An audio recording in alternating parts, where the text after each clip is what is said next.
Hello there and welcome back. So I am bringing you up to date in this video as it's been around 2 weeks since I uploaded the last one from Nicosia, and the video that I filmed on my day trip to Girne, along with my first video from Italy, which is where I went after Cyprus. I'm going to blend into one video here because both of them, for different reasons, were kind of unfinished. And also after that, I went to meet my family in Sicily. And then after going to Sicily, I flew back to the UK. And then from the UK, I took a flight to where I am now, which is on the other side of the world. So a lot to catch up on. And in this video, I'm going to be flashing back to footage from both the day trip to Girne, and also I will show you footage that I captured when I was in Milan in North Italy. And then the next video is going to be exploring Palermo, the capital of Sicily. But first, back to the unofficial Turkish Republic of Northern Cyprus and my day trip to Girne, which is a town on the northern coast of the island. I took a shared taxi with 5 people and that cost around 20 lira, and that works out around £1. The journey is around 30 minutes and you go over the mountains and then back down again to get to the coastline. So here's a little bit of footage that I captured while exploring that day in Girne. Interestingly enough, my data on my gift gaff, which only works in the UK and in the EU, has stopped working. It was working in Nicosia, but now it's stopped. So I think once you hit a certain point in northern Cyprus, then, well, according to my phone, my data plan, I'm no longer in the EU. There are Turk cells everywhere where you can pick up SIM cards. Just like in Nicosia, Turkish flags everywhere, alongside the northern Cyprus flag too. Mustafa Kemal Ataturk, the founder of modern day Turkey, standing between the two flags. Here we are, first views of Cyprus's northern coast. The Mediterranean is looking very blue. There is absolutely a different feeling here to Larnaca, to Ayia Napa and places in the south. It does feel like there's a lot less investment and the buildings are older. It almost feels a little bit more old-fashioned as a resort town. It's a small thing, but this is the big difference between the north of Cyprus and the south. Look how old and neglected this waterfront wall is. And the hotel kind of looks a little tacky, a little bit run down. A lack of investment in general. Look at the cracked wall here, you see. And you kind of get the idea. But in a natural sense, still beautiful.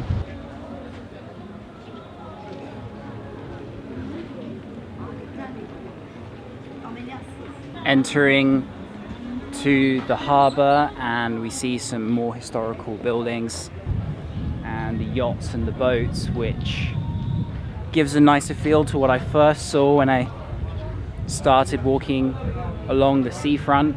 However, upon entering Kyrenia Castle is where things started to go a little bit wrong on this day. So I've now entered inside the enormous Kyrenia Castle right next to the harbour. It costs just 20 lira to enter, again around £1 or so. And suddenly the weather has just taken a turn for the worse. I hope my dead cat on my mic is doing its job right now. I'm about to walk up to the top of the castle and the wind is going to hit, so we will find out. And I'm sure there's good views from the top as well.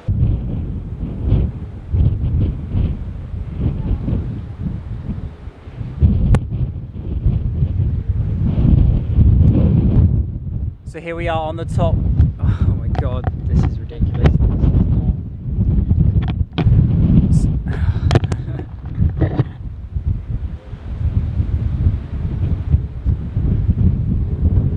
So here I am on top of the castle. My camera or my gimbal cannot contain the wind. can see. But I am so sick of trying to redo this clip that I'm just making it authentic for this moment.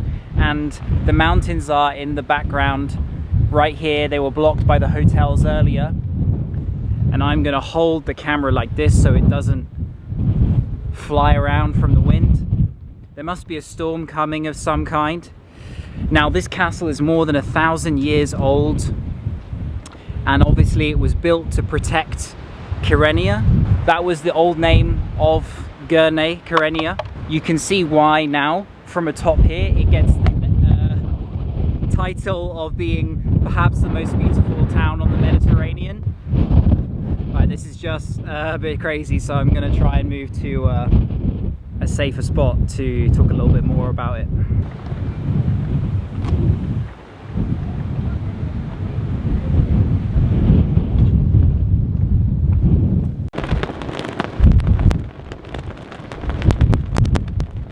So I thought it might be interesting for you to see some of those clips where things didn't quite go right.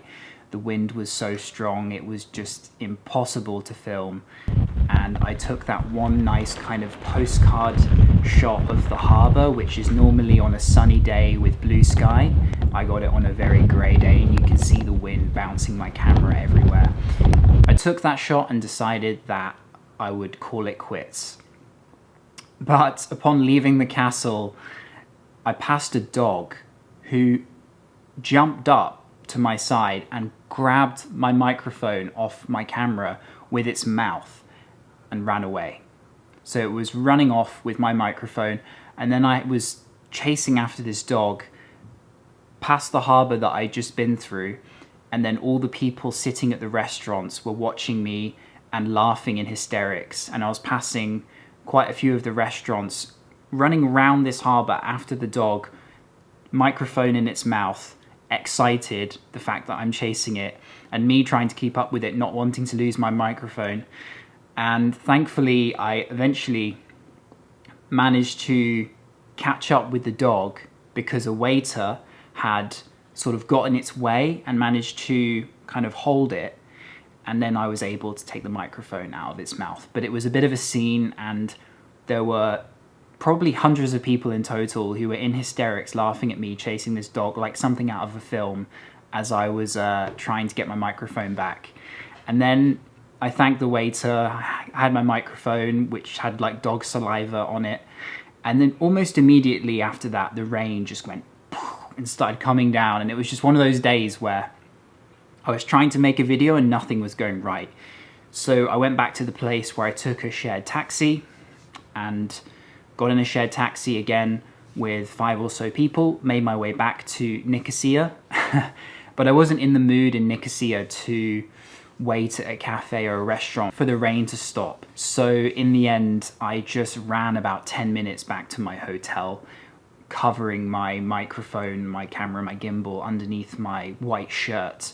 But I got absolutely drenched in the process, and that was the end of my Cyprus trip. The following day, I took a flight from Larnaca to Milan, which is a city in Italy that I had never been to before.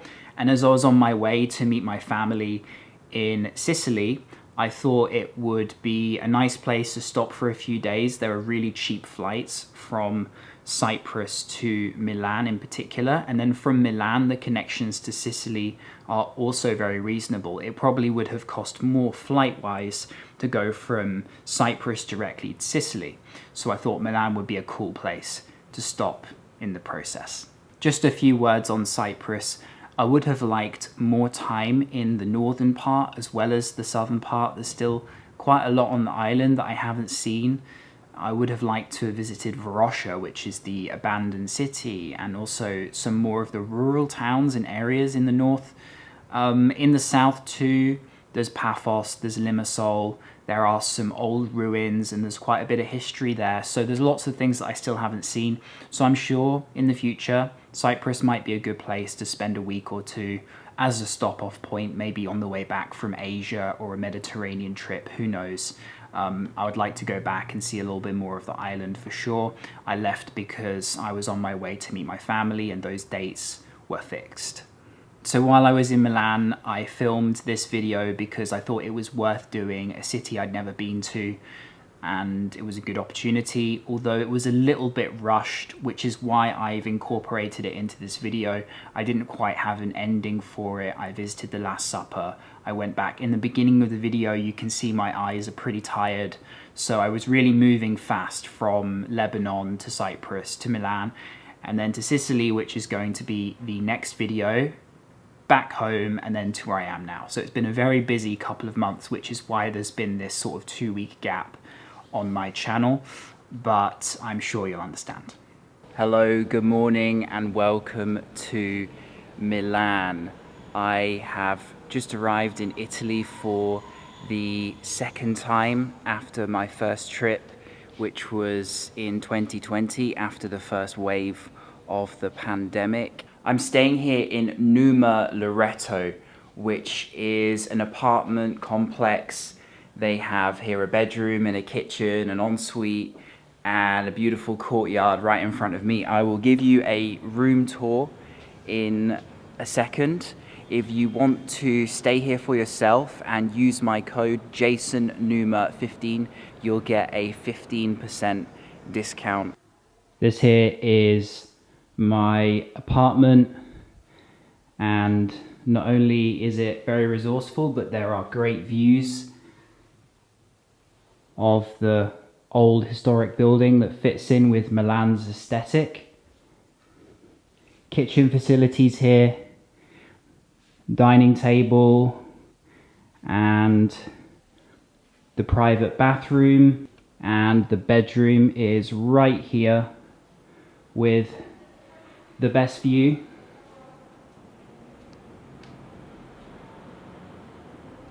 of the surrounding apartments here at Numa Loreto. If you want to stay here, then the code again is JASONNUMA15, and you can get a 15% discount at an apartment here, especially if you're more than one person. It's going to be really useful. The link for Numa Loreto is in the video description.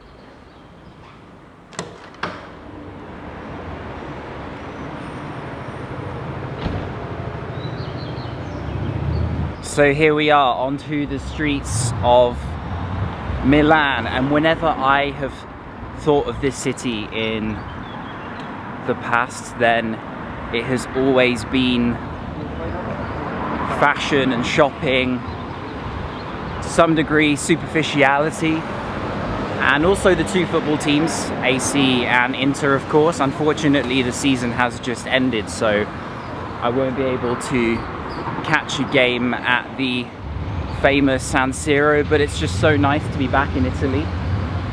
Pasticcerias, espressos, the food. I'm looking forward to digging in.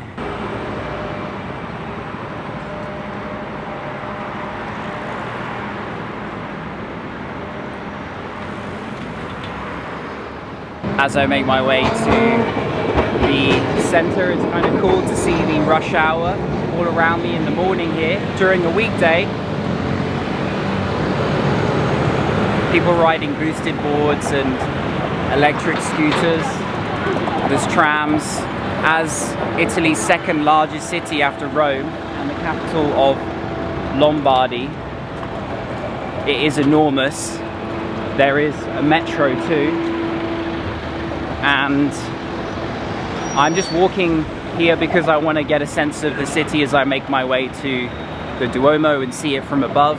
If you have the time, then it's always better to walk, but the metro is there and it's very convenient. So I have just walked through, and I believe I'm still in the Quadrilatero della Moda, or Quadrilatero d'Oro, sorry for my terrible pronunciation, which is an area notable for having more than 500 different fashion outlets in an area just sort of 6,000 square meters, and they're all the really famous Italian brands, Armani, Prada, etc.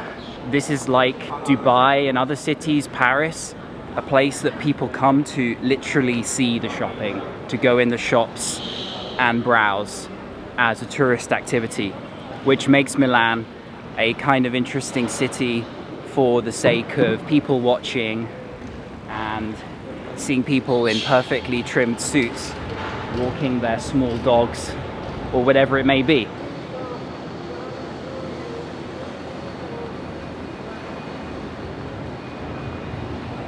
I have reached the iconic Duomo of Milan, one of the largest cathedrals in the world. It took over 600 years to complete, and my tour is in just 5 minutes, so I'm going to find my entrance, go inside, and I don't know how much filming I'll be able to do, but I'll certainly take B-roll, and then I'll come out in front of the iconic facade and talk about what it was like.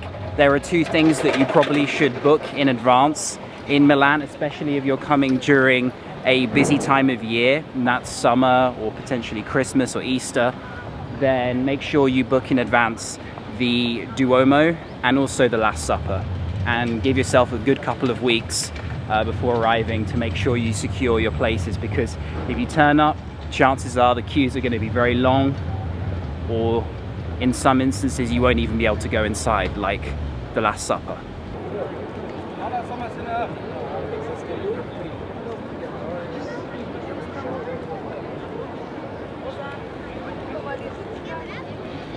So I've just come out of Milan's Duomo, having walked around inside. I wasn't allowed to bring my tripod or microphone, so I had to find somewhere to store it nearby. The people working there were not particularly helpful. They didn't give me any suggestions. They said, you know, go outside, find somewhere to put it. And I went to a couple different cafes and things, and one guy even was like, I don't understand what you're trying to say, in perfect English, even though he knew I wanted to leave my tripod with him, my gimbal. But in the end I found a sweet shop over here somewhere where I managed to store it. It goes without saying, of course, inside it is impressive, and as I said, it took 600 years to be completed. In 1387 it was started. The original design was considered not doable, too ambitious, but eventually in 1805 Napoleon saw the funds to get it done in time for his coronation. And so a lot of what you see on the front today are products of the 19th century, but also mixed with different designs and pieces done over the hundreds of years. My favorite part was the stained glass windows. They are right at the very back. Make sure you walk all the way there. They are enormous, but also depicting stories from the Bible, colorful and vibrant as the light shines through them. Even though it's so enormous, so many columns, the detail everywhere you look is very impressive. There's just so much intricacy to the Duomo. Really kind of a must visit if you're here in Milan, and it's right next door to the Galleria, which it might be the most photographed place along with the Duomo in Milan.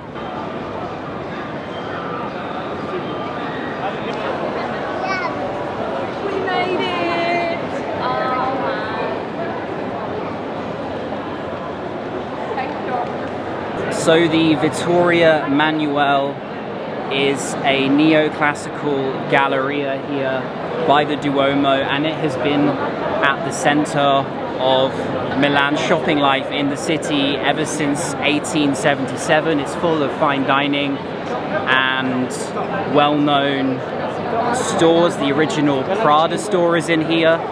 What's more impressive about it is its size and just how pretty it is. You'll see tons of tourists and people in here. It's quite busy at the moment, and loads of people taking Instagram pictures and that sort of thing. There are even queues to enter some of the landmark stores.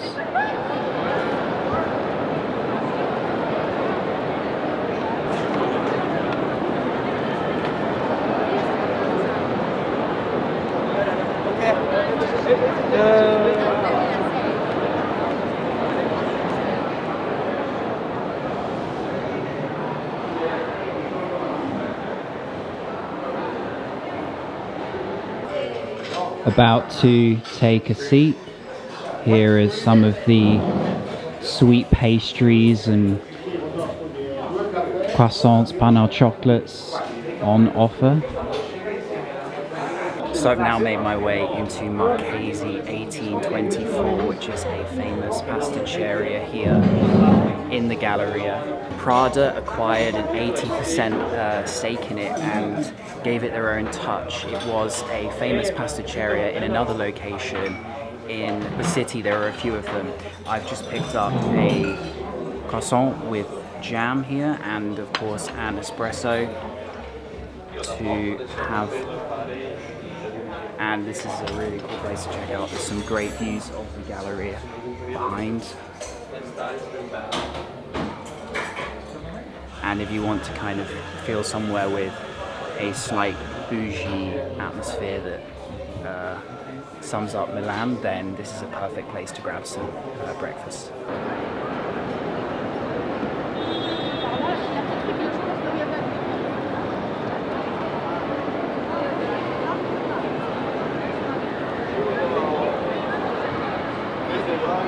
So I'm now back here at my apartment in Numa Loreto. I had some lunch at a trattoria and I had the iconic risotto alla Milanese, which is the yellow risotto of Milan, which gets its color from the saffron, and it's really good. A kind of must-try dish. If you're gonna try any Milanese, that would be in the top 3 probably. And then after lunch, I went on to visit the Last Supper, which is adjoined to a church, but it's not actually inside the Della Grazie. One of the most iconic paintings in the world. The only way to sort of do it is to book a tour, and you go in with a guide in a group. You don't have to pay much attention. Mine was in Italian, not English, unfortunately, even though I paid 35 euros or 30 euros, something like that. I just took the earpiece out and just admired the Last Supper when I walked in, and it is impressive.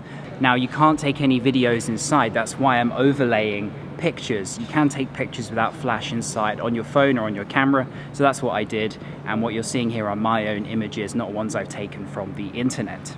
I wouldn't say it wowed me as much as other things that I've seen in Italy, like the Veiled Christ in Naples or Michelangelo's David in Florence. There have been other things in Italy that have impressed me more. However, it is still one of the world's most memorable pictures, images that we see everywhere. The emotion that's conveyed at the table when Jesus reveals he's aware there's a betrayal is what makes the image, the painting, so captivating. And it's a miracle it still survives, because it was badly damaged by bombing in World War II, and only after a lot of restoration by some of the world's best people has it managed to survive. Not to say that I didn't appreciate it. I think I need to watch a few documentaries to understand more about the painting. There's only kind of one piece of information in English in there, and I only know so much from my own knowledge about it. So I think I need to learn more, but certainly Da Vinci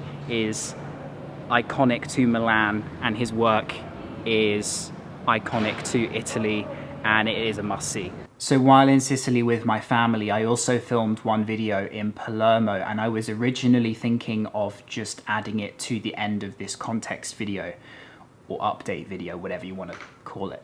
But the content is too good, it's too interesting not to be its own video. So I'm going to upload that one in just a couple of days' time, get that out, and then I will move on to filming videos and uploading videos from the country that I am in right now, which is in, like I said, a different part of the world.